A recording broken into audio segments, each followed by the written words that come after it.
So almost half of Generation Z would currently rather ask an artificial intelligence for career guidance than speak to their actual human boss. Yeah, Wow. just let that sink in for a second. I mean, Sorry. 47% are outsourcing their mentorship to a machine. Welcome to the job apocalypse.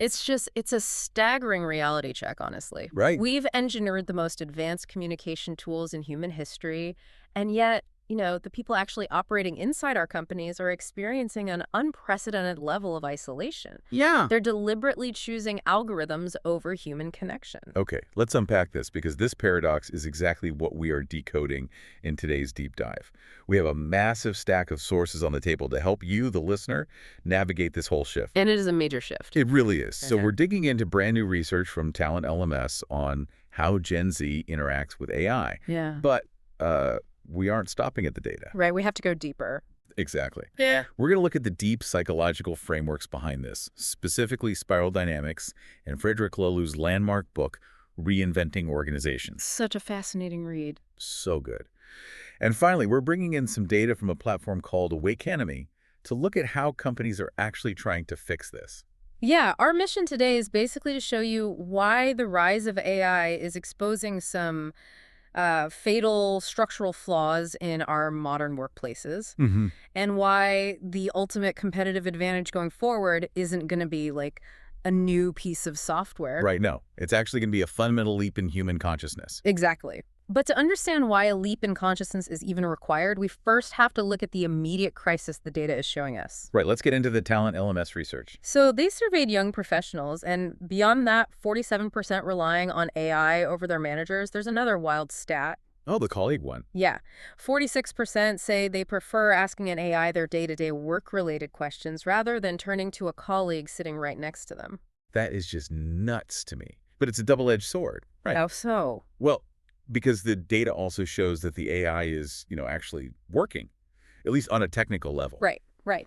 66% of Gen Z report that AI has a positive impact on their skills, specifically hard technical skills. They're getting faster, they're producing more output. But the shadow side of that efficiency is severe. I mean, the same data indicates that interpersonal skills, communication, emotional intelligence. The soft skills. Exactly. They've plummeted to the absolute bottom of their priority list. Yikes. Yeah, 39% admit they're interacting less with their colleagues overall. And perhaps the most alarming statistic of all, Oh, I know which one you're going to say. 40% actually feel that AI is hindering their long-term growth. Yes, that is the stat that just stopped me in my tracks. It's so counterintuitive at first glance. Right. But they feel it's hindering their growth because the AI is automating the exact tasks they need to struggle with in order to learn. It's like relying on AI for mentorship is the equivalent of eating intellectual fast food. Oh, that's a great way to put it. It is incredibly efficient, you get the answer immediately, and you feel full. But it completely lacks the long-term nutritional depth of human connection. Exactly. You just miss out on the resilience that is only built by staring at a blank page or nervously pitching a bad idea in a room and just struggling through a problem. Let's push that analogy further, actually. If you only eat fast food, your body eventually breaks down. Right. If you only consume immediate AI-generated answers, your cognitive resilience breaks down. Wow. Yeah. What's fascinating here is that the Talent LMS report points out these 5 critical gaps emerging. There's a massive gap between efficiency and actual learning and development, and it really highlights the growing chasm between tech assistance and genuine human mentorship. Let me push back on this a bit, though. Okay, go ahead.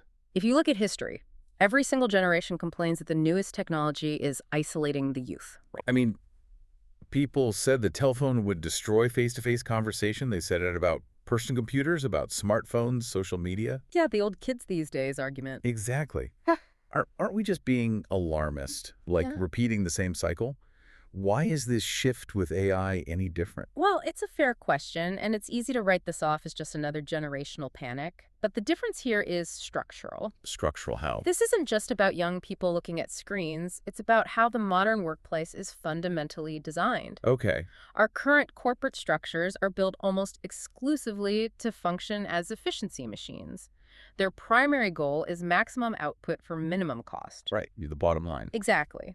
And if efficiency is your only metric, then AI will absolutely replace human interaction because it is undeniably more efficient than a messy, emotional human conversation.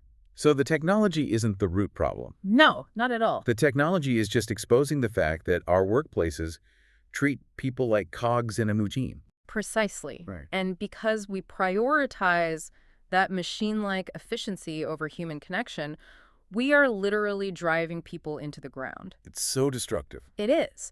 The data from Awake Enemy highlights the cost of this systemic failure.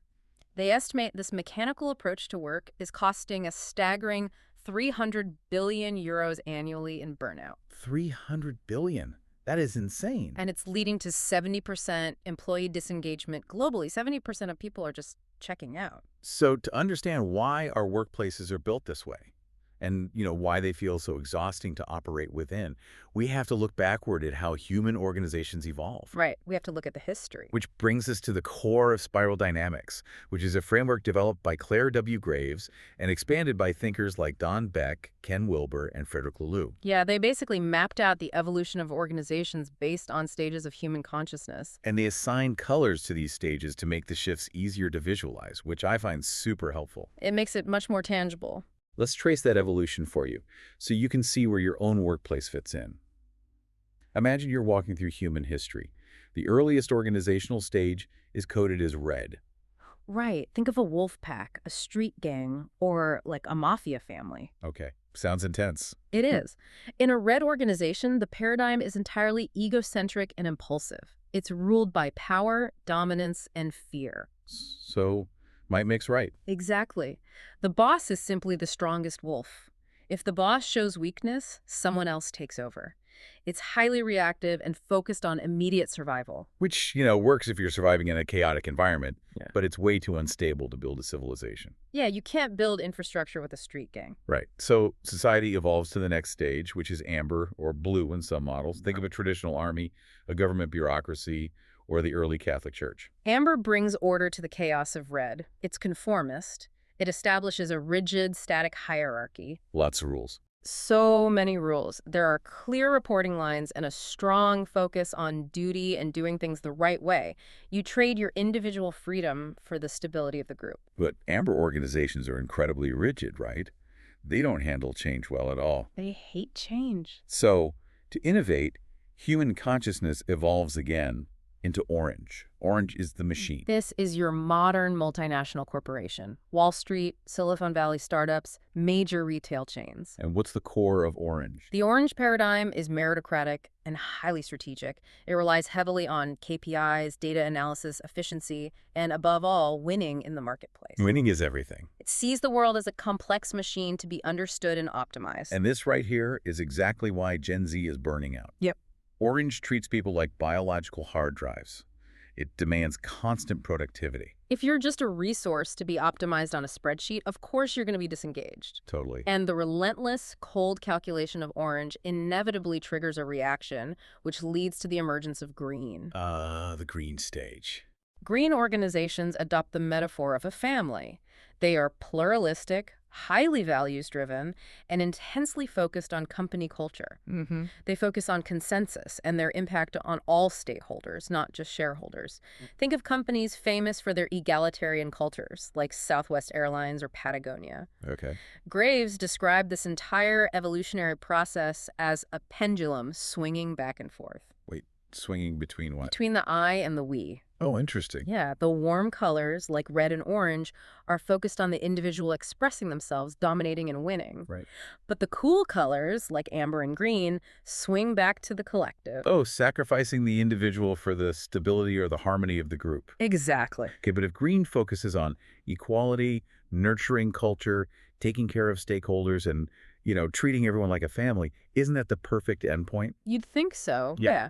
Why do we need to evolve any further than green? Honestly, a workplace where everyone's feelings are considered sounds like a massive upgrade for most people. It absolutely sounds like an upgrade from the cutthroat nature of orange, but green has some fatal operational flaws. Okay. Well, because a green organization inherently despises hierarchy and inequality, it can easily paralyze itself. The endless meetings? Yes. If you've ever sat in a 2-hour meeting where absolutely nothing gets decided because everyone is trying to reach perfect consensus. And nobody wants to offend Dave from accounting. Exactly.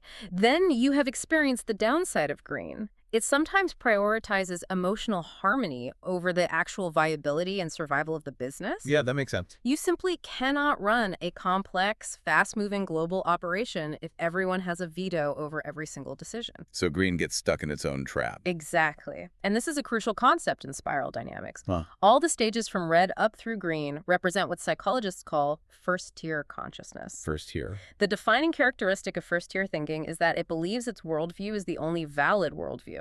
So orange thinks green is weak and naive. Yep. And green thinks orange is greedy and evil. Right, all right. To solve the staggering complexity of the modern world, including the disruption of AI, Graves argued we can't just swing the pendulum again. We need something new. We need a momentous leap into second-tier consciousness. Let's define that. What does it actually mean to make a leap to second-tier consciousness? A second-tier worldview is the first time human consciousness is able to see the entire spiral. Oh, wow. It recognizes that every previous stage, red, amber, orange, green, is actually necessary and useful depending on the context. And that momentous leap brings us to the teal organization. Yeah. Or yellow, depending on the specific bottle you're reading. But Lulu uses teal. Right. Now, if you were listening to this and thinking, great, teal's just a nicer workplace where we add kombucha on tap and ping pong tables to the break room, that is not it. Not at all. It is a completely different operating system. Teal operates on the principle of include and transcend. It takes the stable processes of amber, the innovative drive of orange, and the empathy of green, but it drops the ego and the fear that drives all of them. So how does it do that? Lulu identifies 3 core breakthroughs that define a teal organization. The first breakthrough is self-management. How does that actually work in reality? Because honestly, it sounds like chaos. It's not chaos, it's just dynamic instead of static. In an amber or orange company, you have a static hierarchy. You have a boss at the top and subordinates at the A bottom. traditional ladder. Exactly. The sources reference Barry Oshry's concept of system creatures, tops, middles, and bottoms. Okay. In a traditional company, you are a middle manager all day, every day. Your identity is fixed to that rung on the ladder. In teal, roles are fluid and based on the work that needs to be done. So on a Tuesday morning, I might be the top leader driving a specific client project because I have the most expertise in that area. But then on Tuesday afternoon, in a different meeting about a software rollout, I am completely comfortable being a bottom team member, just taking direction from a junior colleague who knows the software better than I do. Exactly, because your ego isn't bruised. Right, my identity isn't tied to a static job title. That is self-management in action. Now, the second breakthrough Lalu identifies is wholeness. Wholeness, meaning what? Well, in traditional organizations, we put on a professional mask before we walk through the door, right? Girl, for sure. We hide our doubts, we suppress our intuition, and we compartmentalize our personal struggles. Teal organizations intentionally create practices that invite people to bring their whole, authentic selves to work. It's an integration of mind, body, and soul. Exactly. And the third breakthrough. Evolutionary purpose. Traditional orange companies operate on a mindset of predict and control. Right, the 5-year plans. You set a rigid 5-year strategic plan, you create a strict budget, and you try to force the reality of the market to conform to your spreadsheet. Which never works anyway. Right. Teal treats the organization as an independent, living entity with its own energy and direction. Instead of trying to control it, you sense and respond to what the organization naturally wants to become. Here's where it gets really interesting for me. Think of a teal organization like a complex adaptive system. Picture a flock of thousands of birds, or a school of fish. There is no CEO bird flying at the very front of the flock, wearing a tiny suit, yelling orders back at the rest of the birds on where to turn. I love that image, the CEO bird. Right. And yet, the entire flock moves perfectly together. They swoop, they dive, they instantly adapt to a predator or a change in the wind. How? They do it simply by following local rule. Yes.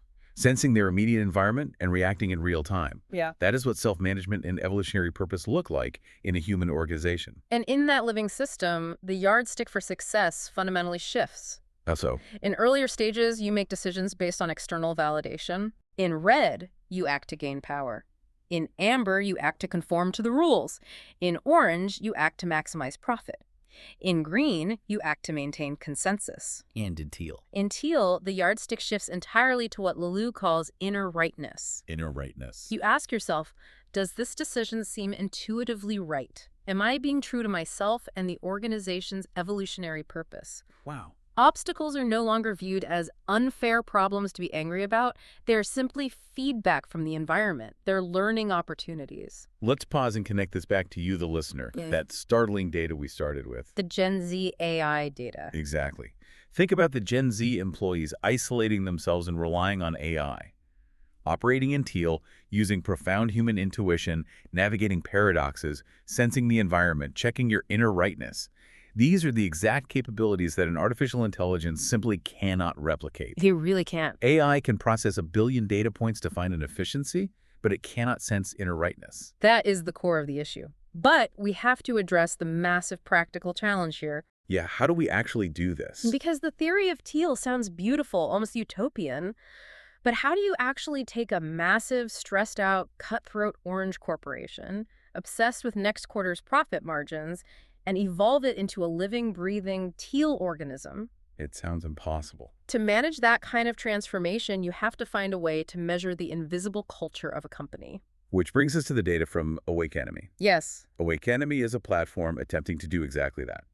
Operationalize and measure consciousness. It's pretty wild. They've built a diagnostic tool called the ACI, the Awakening Consciousness Index. It maps the company's center of gravity across different dimensions of culture, like trust and safety, purpose and meaning, adaptability and leadership. And they categorize the results into 5 modes that map directly to the evolutionary stages we just discussed. Right. Reactive, conformist, achievement, pluralistic, and evolutionary. The brilliance of the tool is that it basically makes the invisible visible. Okay, I have to play the skeptic for a second here. Go for it. How on earth do you quantify consciousness on a corporate spreadsheet? Honestly, this sounds like spiritual fluff packaged in HR buzzwords to sell a new employee survey to a desperate CEO.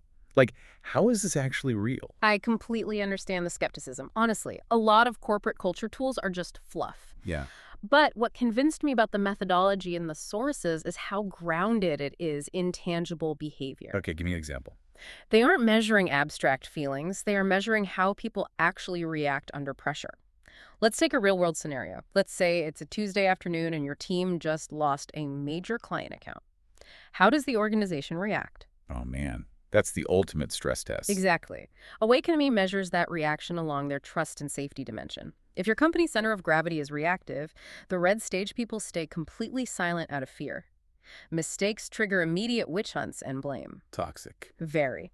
Now, if you are in a conformist amber culture, the mistake is tolerated only if you can prove you followed standard procedures perfectly. Like, hey, I filled out the form, so it's not my fault. Precisely. What about the orange machine? In an achievement or orange culture, high performers are given a wide berth and trusted, but average performers are immediately micromanaged or fired. Brutal. And green. If you are in a pluralistic green culture, there's open dialogue about the loss, and everyone's feelings are validated. Okay.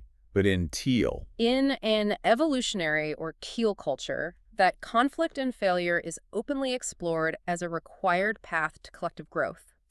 Radical honesty is held with deep compassion. The failure isn't a disaster. It's data for the living organism to adapt. Okay, I see. You can definitely measure those distinct behaviors. Takes the abstract concept of culture and gives you a map. Exactly. Awakenemy's whole approach is using burnout as a gateway to conscious transformation. They are looking at that 300 billion euro crisis of exhaustion and treating it not as a disease to be cured with a wellness app, Right. but as the painful pressure required to force an evolutionary step. And once an organization takes that assessment and realizes, wow, our center of gravity is stuck deep in the achievement mode and our people are functioning like exhausted machines, they can actively connect with what Awakenemy calls awakeners. Awakeners. Yeah, these are expert guides who help rewire the daily practices of the company to pull them toward that evolutionary teal stage. It's a system designed to identify the exact structural problem and actively fix it. Let's pull all of this together. If you look at the big picture, the real threat, and honestly, the real opportunity of AI becomes incredibly clear. It really does. If AI is rapidly taking over all the orange tasks, the highly efficient, rational, data-driven, strategic, repetitive work, then what is left for human beings to do? The Awaken to Me pitch deck states it perfectly, actually. In the age of AI and automation, the most valuable currency is human consciousness. It is the ultimate currency. It really is. If organizations stubbornly insist on staying in the orange paradigm, treating humans like biological processors whose only job is to analyze data and hit KPIs, then AI will absolutely cause a job apocalypse. Humans simply cannot outprocess a machine. Never. The machine will win every time. But if organizations can use frameworks like spiral dynamics and diagnostic tools like Awaken to make the momentous leap to teal, the entire game changes. They survive. They will survive because they will rely on human wholeness. They will require emotional intelligence, the ability to navigate complex human paradoxes, and intuitive, purpose-driven decision-making. So what does this all mean for you, the listener, trying to build a career right now? Yeah, what's the takeaway? It means the grand irony of our time is that the more artificial intelligence we introduce into the workplace, the more deep, messy, authentic human consciousness we actually require to survive. Exactly. Those soft skills that the Gen Z data showed are being neglected. Those are the exact skills that will make you irreplaceable. To summarize the journey we've taken today, we started by looking at a young workforce outsourcing their development to AI, leading to severe isolation. But we viewed that not as a failing of a generation, but as a symptom of the modern orange organizational machine reaching its absolute breaking point. A structural failure. We explored how human groups naturally evolve from power to rules to performance to values, and finally into the living system framework of teal. And we looked at the science of measuring that consciousness, proving that this evolution can be deliberately diagnosed and implemented. It's not just theory anymore. No, it's not. So tomorrow, when you open your laptop or walk into your office, take a hard look around. What color is your workplace? That's a great question to ask. Are you operating in a red gang, an orange efficiency machine, a green family, or a teal living organism? And more importantly, how are you making your own decisions? Are you driven by external fear and the need for success, or are you checking your own inner rightness compass? It is the most crucial assessment you can make for your own career right now, because the future of work won't be won by the company with the best predictive algorithm. No. It will be won by the company with the highest level of human consciousness. Which leaves me with one final lingering question for you to mull over. We spent this entire deep dive talking about how our organizations must consciously evolve so that we can deal with the massive disruption of AI. Right. But what if we actually have it backwards? What do you mean? What if the intense, uncomfortable disruption of AI isn't a problem we're supposed to solve? What if artificial intelligence is actually the evolutionary pressure, the exact necessary force that the universe is applying to humanity to force us to wake up and take our next momentous leap in consciousness? Thank you so much for joining us on this deep dive.